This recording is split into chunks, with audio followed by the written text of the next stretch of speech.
Okay, now this box, I wanna be careful. I'd like to put it up the very same way. This was off to the side. I don't want to move this thing around because then the mounting bracket might be slightly different to where it might not match up with the paint area on the ceiling, because the painted area, the unpainted area is off to the left a little bit. It's not centered on the entire hole. Okay, I did this the same, and I drilled some holes over here, and I drilled them from the back side, and then I was eyeballing how the screws are going to go up, so I took the drill bit and then angled the drill bit down a little bit, and I put 4 holes in there in case the first 2 holes, if I need to use one of the top holes or something, because remember, I'm drilling those, and that's going to be attached to the side of the TGI that's up there. I don't want to get the holes up too high,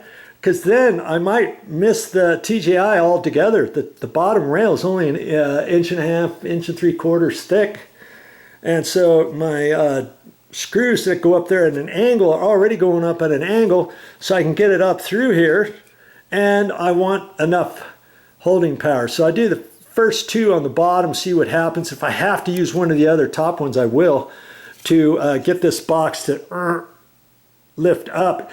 I just want it so that once I mount the box, the edge of it is not sticking down any lower than the drywall, okay? So that's why I'll use one of the top holes if I need to then get it like that. Worst case scenario, bring it all the way back down, drill a couple more holes up higher, but I don't think I have to go any higher than that. Okay, so I'm going to get ready. I'm going to get ready to do that and make a determination of where to exactly cut the drywall, or cut the wire off, and I'm just going to show you up here. See where they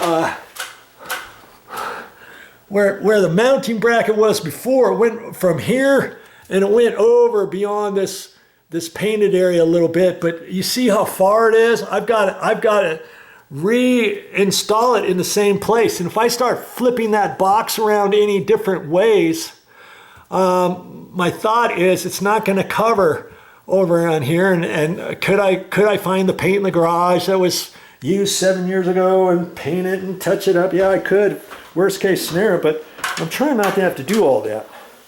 That's why I'm going to try to get it installed exactly where it was before. And see, I cut this side bit off more. I cut this other side off more with my electrical dikes, just a little bit at a time, little bit, and then I knocked another one of those knockouts out at the back. Okay, I know that one there is for the 2 wires. This top, that one right there that I'm showing you is for the other wire. And I don't, do I need the spring-loaded deal on there? I don't really need the spring-loaded deal on there. It's not up in an area up inside an attic. It's in an area where nobody's ever going to walk, nobody's ever going to do anything.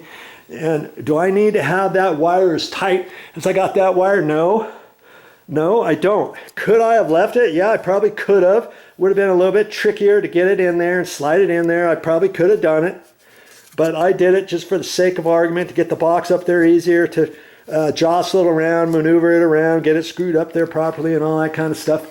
And all that. Okay, so I'll make the determination of how much of that wire to cut off.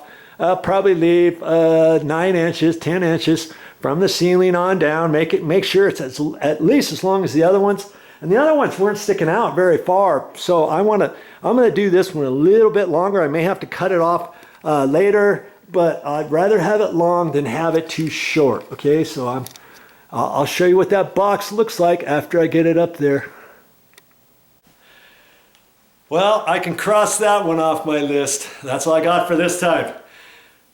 But I'll be back with more videos.